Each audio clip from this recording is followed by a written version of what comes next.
The first technique we're going to show you is what a lot of professionals use. This is called a T-bar. They come in sizes from 12 inches all the way up to 36 inches. 36-inch T-bars obviously are going to be used for very large areas like gymnasiums and racquetball courts, etc. We're going to demonstrate this 18-inch, which is a little easier to handle, but if you're using a T-bar in a much smaller area or a little room, you can use the 12-inch. The technique for putting the pad on, and these pads here are from Dura tool. You just slide it on, make sure that the opening there goes right by the weld, and leave it extended on one side just a little bit more than on the other side, because there's times you will have to use this edge for cutting in. Note that this tool is beveled on both sides. That makes it easier for you to cut in without your partner if he's getting behind or you're getting impatient like I do. So it's a great idea. If you look at the way the tool is configured, this is the way it should be on the floor, not this way.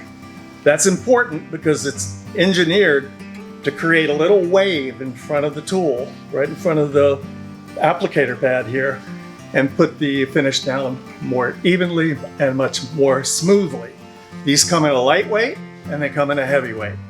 Check with us, Vermont Natural Coatings, who will be able to tell you with which product to use which T-bar. This is the product that we're going to be putting down today. This is our Vermont Natural Coatings Floor Finish. This is a unique product because it contains the sealer and finish in one formula.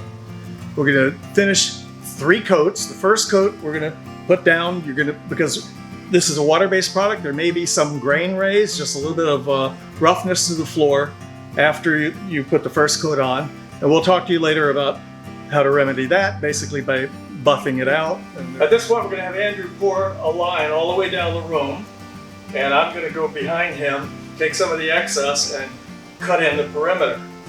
At that point, we'll switch tools. I'll use the T-bar, and Andrew will stay ahead of me, keeping a wet edge. It's extremely important that you always have a wet edge, and you work that wet edge towards the where you're going to exit the room.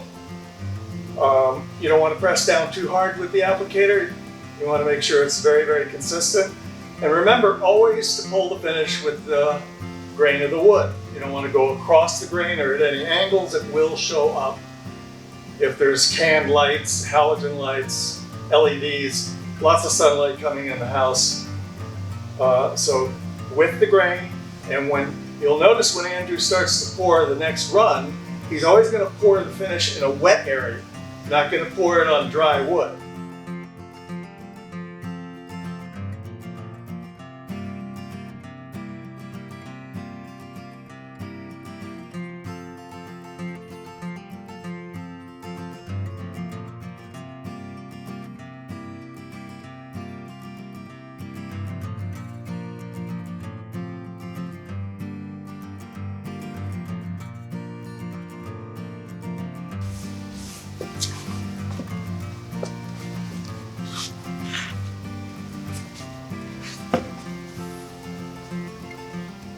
When you use these tools, you want to keep in mind that you don't want just to stop and go without gently lifting the tool.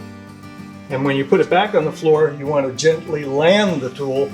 Just keep in mind the 2 things you want an airplane pilot to do the smoothest and the best is those takeoffs and landings. Don't be abrupt. Take your time. Make sure you pull everything with the grain. And when you get to the butt ends of the walls, you simply land and take off.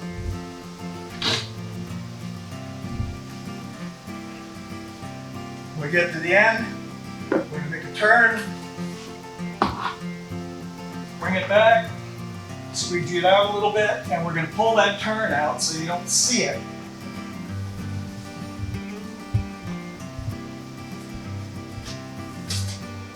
And then continue on down.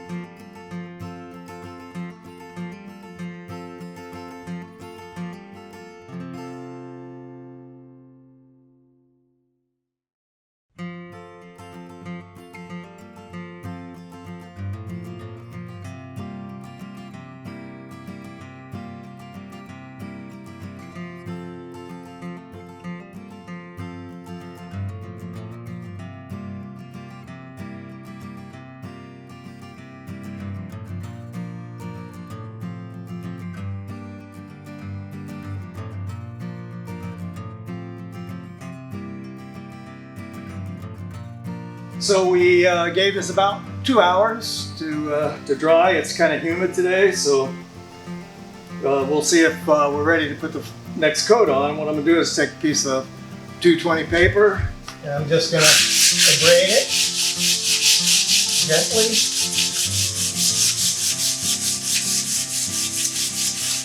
And see if I get powder, which I did. So I got nice powder, then I know that the product is ready to be buffed and continue on with the process. Now keep in mind that we don't have to buff or do this final sanding process for the rest of the coating we're going to do. From now on, for the final coats, we just wait for it to dry and then go ahead and coat it.